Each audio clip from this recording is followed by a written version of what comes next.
Ito ay hatid sa inyo ng Philippine Rural Electric Cooperatives Association Incorporated. Sa PhilReca, protektado ka.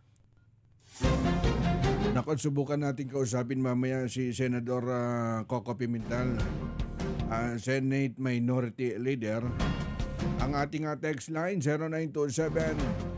0927-861-1921. Iginiit po ni Senate Minority Leader Coco Pimentel na hindi pwedeng gamitin ay yung sobrang pero yung sinasabing pondo. At sa miyembro po ng Philippine Health Insurance o yung PhilHealth, mga kaibigan, at doon po sa, ito kasi para pondoan po doon sa mga unprogrammed appropriation. Dahil dito, nag-request mga kaibigan, ito si Senador Coco Pimentel na agad doon sa pagbalik. Nasa 20 billion mula po doon sa mahigit na 89 billion. Ganun po kalaki Kumbaga kailangan daw hong isauli ng PhilHealth doon po sa National Treasury kasi ang katwiran nung una, meron daw pong sobrang pondo. Sa madaling salita, yung sobrang pondo mga kaibigan, yan daw po yun dun sa state health insurer. Kumbaga, ang paliwanag po dyan ni Senador Coco Pimentel mga kaibigan, yun daw pong proposal na ibabalik po dun sa health subsidy ng PhilHealth ng gobyerno mga kaibigan para daw po pondohan yung sinasabing unprogrammed appropriation. Kung ganun po mangyayari niyan, di ba nung una kinuha nga mula po dun sa Maharlika Fund na kung saan sinasabi, teka, nagalit po ang taong bayan kumbaga matapos malaman na pera po dun sa SSS, dun po sa Social Security System, na andyan pa po dun sa Government Service Insurance System o dun sa GSIS, nagagamitin nila yung pera po ng taong bayan mga kaibigan. Kaya nga binigyan din po ni Senador Coco Pimentel na yun daw pong pera o sinasabing pondo po ng taong bayan mula po dun sa dalawang klase po ng contribution. And siyempre naandun po yung mandatory contribution mula po dyan sa PhilHealth. Ganun pala akong kalaki, di ba?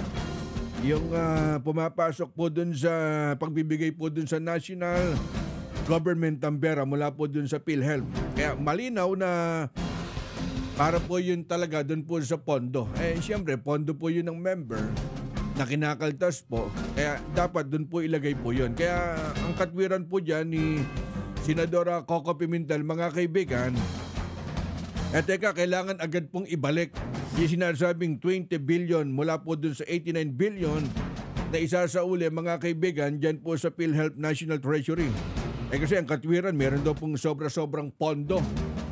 May dapat po ito, pagtuunan ng pansin po ito, dala hindi biro. Kasi ang katwiran po dyan ni Senadora Coco Pimentel, mga kaibigan, hindi po pwedeng gamitin doon po sa sobrang pera ng miyembro po ng PhilHealth.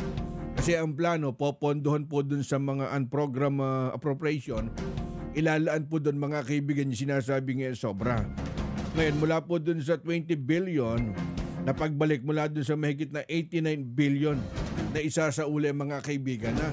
Siguro para magkaroon tayo ng mas malinaw pong detalye dito, mamaya sikapin po nating kausapin at balikan po ng tawag mga kaibigan si Senador Coco Pimentel. Kayo'y nakikinig sa Target On Air. Target On Air. Panatilihing masaya ang paglilibang, magtakda na oras at limitahan ang gastos sa paglalaro. Huwag magsugal kung nalulungkot. Huwag hayaang makasira ng buhay at pamilya. Para sa impormasyon ukol sa responsible gaming, tumawag lamang sa hotline number 02-8404-0171 o bisitahin ang www.casinofilipino.ph. Isang mensahe mula sa PAGCOR. Gambling is for 21 years old and above only. Keep it fun. Game responsibly. Hindi umuurong sa pagtulong, kawang-gawa sa lahat sinusulong. PCSO, PCSO. Hindi umuurong sa pagtulong ang PCSO. PCSO.